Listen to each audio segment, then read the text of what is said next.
Escala natural, Aristóteles. Neste vídeo, falaremos sobre a escala natural, baseada nos graus de perfeição dos animais. Segundo Roberto de Andrade Martins, físico e pesquisador da história e filosofia da ciência, Aristóteles descreveu e comparou centenas de animais, realizando comparações de seus órgãos internos e propondo teorias sobre a vida e o que viria a ser a fisiologia animal. Ele destaca também que Aristóteles foi um dos maiores pesquisadores sobre os animais de todos os tempos. Em entrevista com o professor Dr. Peterson Lopes, do Instituto Federal de São Paulo, ouvimos sua opinião acerca da importância de Aristóteles para o campo das ciências biológicas, na qual ele diz, abre aspas, quando a gente pensa em biologia, talvez o começo da biologia tenha sido em Aristóteles, pelo menos de uma forma mais estruturada, um conhecimento que se aproxime de ciência atual que requer observação, análise, repetição, um método bem descrito. Se for pensar por esse caminho, então Aristóteles teria sido, talvez, o primeiro biólogo na história da humanidade. Era muito meticuloso nas análises que fazia, pelo menos do que se tem a registro. Fecha aspas. Em um outro trecho, o professor também comenta, abre aspas, ele se propôs a estudar o mundo natural, daí que vem essa ideia do primeiro biólogo. E como organizador do conhecimento, a sistemática é a mais basal das disciplinas do conhecimento biológico. Sem ela, não tem como estabelecer comparações, não tem como chegar a conclusões, senão a do próprio indivíduo. Pensar em uma organização, numa estrutura hierárquica de vida, passa por uma classificação.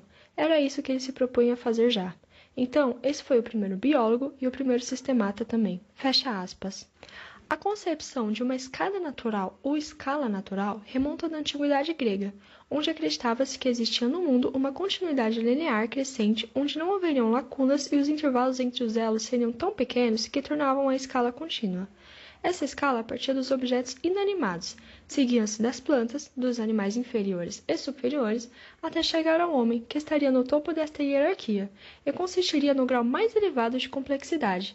Estas ideias chegaram aos escolásticos da Idade Média e se desdobraram nos séculos seguintes, 17, 18 e 19. Vejamos, então, alguns destes desdobramentos. No século XVIII, encontramos duas concepções acerca da escala natural.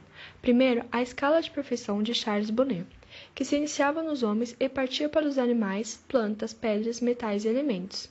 Em seguida, no mesmo século, a escala de perfeição de Lamarck, que levava como critério principal a presença ou ausência de um esqueleto e como este se apresentava, além de outros critérios relacionados à reprodução, respiração, circulação e digestão, sistema nervoso e muscular e os órgãos essenciais como audição e visão. Na parte superior da escala de Lamarck se encontravam animais mais perfeitos, com maior grau de complexidade, e nas inferiores a complexidade iria diminuindo e assim também a perfeição. Avançando um pouco no tempo, no século XIX, temos a série animal de Henri de Benville, que possuía como critério principal a constituição do sistema nervoso, culminando numa escala de classificação não contínua pela primeira vez. Salvo as concepções de Lamarck, as demais representavam arranjos sem qualquer implicação em termos evolutivos. Todos estes modelos de uma escala natural tiveram influências da antiguidade grega, principalmente dos estudos de Aristóteles. Para entendermos melhor estas influências, vamos aos aspectos da filosofia natural desenvolvida por ele. Para Aristóteles, não era possível obter um conhecimento seguro sobre os fenômenos naturais, porque estes estão em constante mudança. Por isso, se propôs a estudá-los a partir de suas causas. Estas causas são divididas em 4. São elas a causa material, causa formal, causa eficiente e causa final. Ele desenvolveu teorias acerca da reprodução e do desenvolvimento dos animais a partir dessas causas. A causa material corresponderia ao líquido menstrual e aos nutrientes fornecidos pela fêmea e aquele fornecido após o nascimento. A causa formal se refere ao desenvolvimento do embrião e do filhote, segundo suas próprias características. A causa eficiente se refere ao macho, que, enquanto possuidor do movimento, promove o desenvolvimento do embrião, e, por fim, a causa final, que corresponde ao fim pelo qual o processo de desenvolvimento se dá, isto é, um organismo perfeito e completamente desenvolvido. Outro importante elemento da concepção aristotélica da natureza é a doutrina dos 4 elementos. Embora não mais considerados elementos atualmente, Aristóteles considerava que os corpos mais simples e sensíveis eram compostos por fogo, água, ar e terra, e que quando combinados conjuntamente se transformavam uns nos outros.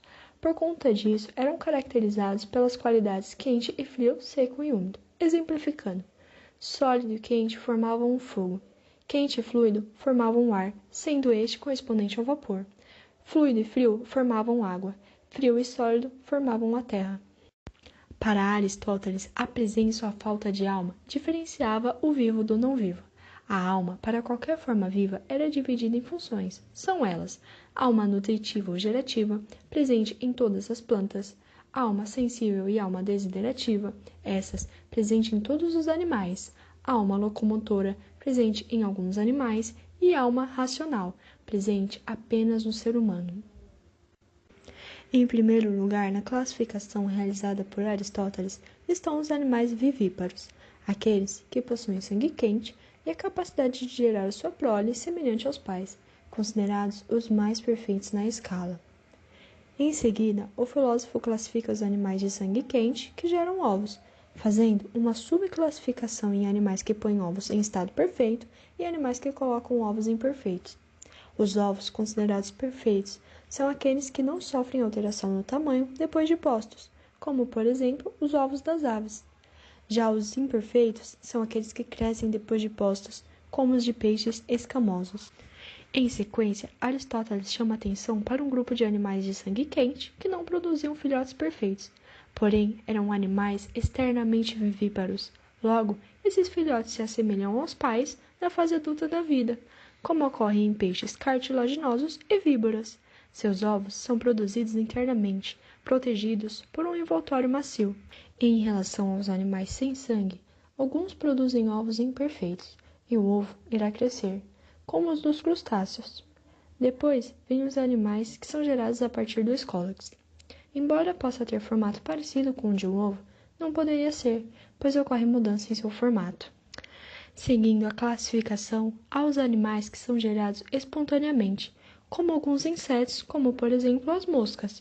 Esses seres não resultam de alguma cópula, mas sim a partir do solo em decomposição, sendo os menos perfeitos dentre todos os citados. É isso, pessoal. Espero que vocês tenham gostado. As referências estão na descrição do vídeo. Obrigada!